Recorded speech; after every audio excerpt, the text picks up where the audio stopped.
ನಮಸ್ತೆ ಎಲ್ಲರಿಗೂ. ಇವತ್ತು ನಾವು ಮೊಳಕೆ ಕಟ್ಟಿದ ಮೆಂತ್ಯ ಕಾಳಿನ ಬಿರಿಯಾನಿ ಹೇಗೆ ಮಾಡೋದು ಅಂತ ನೋಡೋಣ. ಅದಕ್ಕಿಂತ ಮುಂಚೆ ನನ್ನ ಚಾನಲನ್ನು ಯಾರು ಸಬ್ಸ್ಕ್ರೈಬ್ ಮಾಡಿಲ್ವೋ ಅವರು ಪ್ಲೀಸ್ ನನ್ನ ಚಾನಲನ್ನು ಸಬ್ಸ್ಕ್ರೈಬ್ ಮಾಡಿ. ಈಗ ಬಿರಿಯಾನಿ ಹೇಗೆ ಮಾಡೋದು ಅಂತ ನೋಡೋಣ. ಮೊದಲಿಗೆ ಒಂದು ಪಾತ್ರೆಯಲ್ಲಿ 1 ರಿಂದ 1.5 ಕಪ್ಪಷ್ಟು ಅಡಿಗೆ ಎಣ್ಣೆಯನ್ನು ಹಾಕಬೇಕು. ಬಿಸಿಯಾದ ಮೇಲೆ ಪಲ್ಲವ್ ಎಲೆ, ಇದು ಗಿಡದಲ್ಲಿ ಬೆಳೆದಿರುವಂತಹ ಪಲ್ಲವ್ ಎಲೆ ಹಾಕ್ತಾಯಿದ್ದೀನಿ. ನಂತರ 1 ಚಮಚ ಹೋಮ್ ಮೇಡ್ ಗರಂ ಮಸಾಲ ಹಾಕಬೇಕು.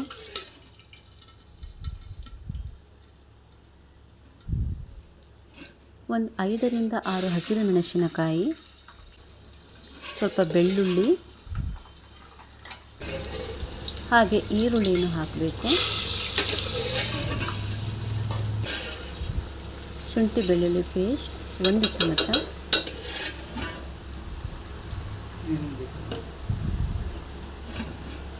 ಹಾಗೆ ಎಲ್ಲವನ್ನು ಹಾಕಿ ಸ್ವಲ್ಪ ಹುರ್ಕೊಬೇಕು.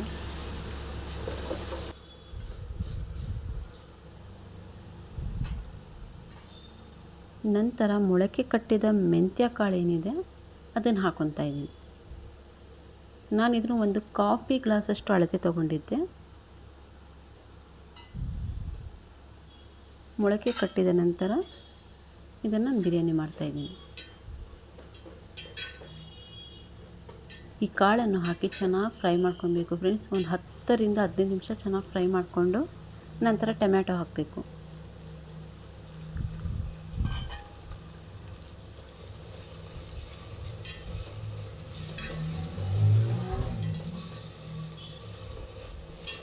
ಚೆನ್ನಾಗಿ ಫ್ರೈ ಮಾಡಬೇಕು ಇದನ್ನು.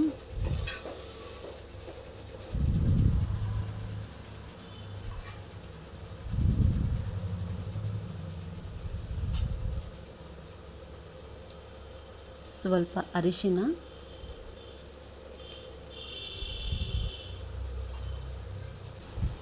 ಎರಡು ಚಮಚದಷ್ಟು ಖಾರದ ಪುಡಿನ ಹಾಕ್ತಾಯಿದ್ದೀನಿ, ಅಚ್ಚ ಖಾರದ ಪುಡಿ.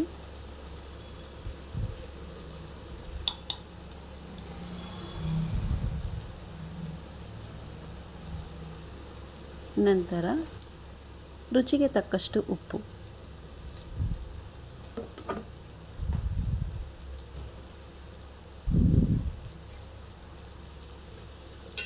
ಎಲ್ಲ ಮಿಕ್ಸ್ ಮಾಡಿ ಚೆನ್ನಾಗಿ ಫ್ರೈ ಮಾಡಬೇಕು ಇದನ್ನು. ನಂತರ 1 ಲೀಟರಷ್ಟು ನೀರನ್ನು ಹಾಕ್ತಾಯಿದ್ದೀನಿ.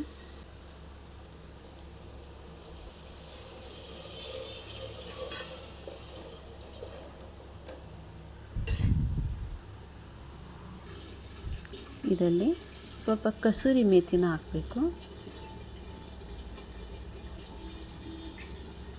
ನೋಡಿ, ಹೀಗೆ ಹಾಕಬೇಕು ಕಸೂರಿ ಮೇಥಿನ. ಇದನ್ನು ಚೆನ್ನಾಗಿ ಮಿಕ್ಸ್ ಮಾಡಿಬಿಟ್ಟು 1 ಚಮಚ ಧನಿಯಾ ಪೌಡರನ್ನು ಹಾಕಬೇಕು. ಇವಾಗ ಅದು ಮಿಕ್ಸ್ ಮಾಡಿ ಕುದಿಯಕ್ಕೆ ಬಿಡಬೇಕು. ಅದು ಚೆನ್ನಾಗಿ ಕುದಿ ಬಂದ ಮೇಲೆ ನಾನು 2 ಪಾವಷ್ಟು ಅಕ್ಕಿನ ತೊಗೊಂಡಿದ್ದೀನಿ, ಅಂದರೆ ಅರ್ಧ kg ಅಕ್ಕಿ ಹಾಕ್ತಾಯಿದ್ದೀನಿ.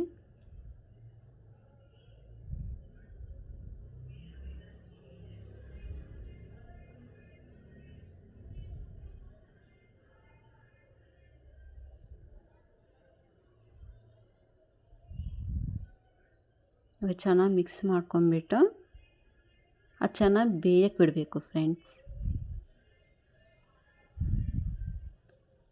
ಈಗ ನಾನು ಲಿಡ್ಡನ್ನು ಕ್ಲೋಸ್ ಮಾಡಿ ಬೇಯಕ್ಕೆ ಬಿಡ್ತೀನಿ ಸ್ವಲ್ಪ ಹೊತ್ತು.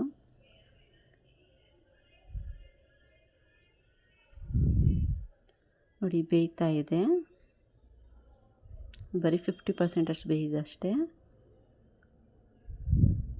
ಅವಾಗಿನ್ನು ಇದನ್ನು ಇನ್ನೊಂದು ಸತಿ ಒಂದು 10 ನಿಮಿಷಗಳ ಕಾಲ ನಾನು ಬೇಯಕ್ಕೆ ಬಿಡ್ತಾಯಿದ್ದೀನಿ. ಈ ವಿಡಿಯೋ ನಿಮಗೆ ಇಷ್ಟ ಆಗಿದ್ದರೆ ಲೈಕ್ ಮಾಡೋದನ್ನು ಮರಿಬೇಡಿ ಫ್ರೆಂಡ್ಸ್. ಈಗ ನೋಡೋಣ ಏನಾಗಿದೆ ಅಂತ. ಈಗ ಬೆಂದಿದೆ. ಈಗ 70% ಅಷ್ಟು ಬೆಂದಿದೆ ರೈಸು.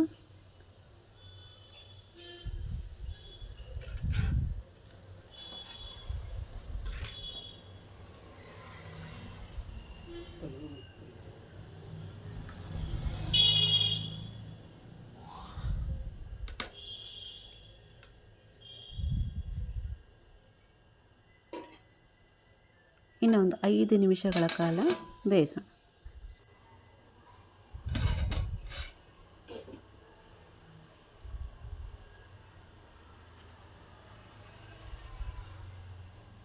ಈಗ ಕೊನೆಯದಾಗಿ ಇದರಲ್ಲಿ 1 ಚಮಚದಷ್ಟು ತುಪ್ಪನ ಹಾಕಿಬಿಟ್ಟು ಹಾಗೆ ಲಿಡ್ ಕ್ಲೋಸ್ ಮಾಡಿ ಒಂದು 2 ನಿಮಿಷಗಳ ಕಾಲ ಹಾಗೆ ಸಿಮ್ಮಲ್ಲಿ ಇಡಬೇಕು. ಇದನ್ನು ಕಡಿಮೆ ಉರಿಯಲ್ಲಿ ಒಂದು 5 ನಿಮಿಷಗಳ ಕಾಲ ಅದನ್ನು ಲಿಡ್ ಕ್ಲೋಸ್ ಮಾಡಿಬಿಟ್ಟು ಬೇಯಕ್ಕೆ ಬಿಡಬೇಕು.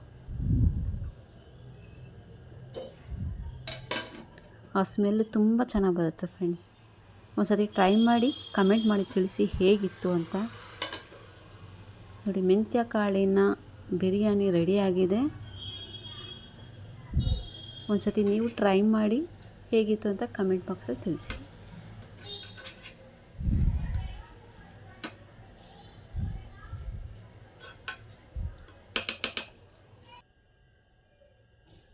Thank you friends.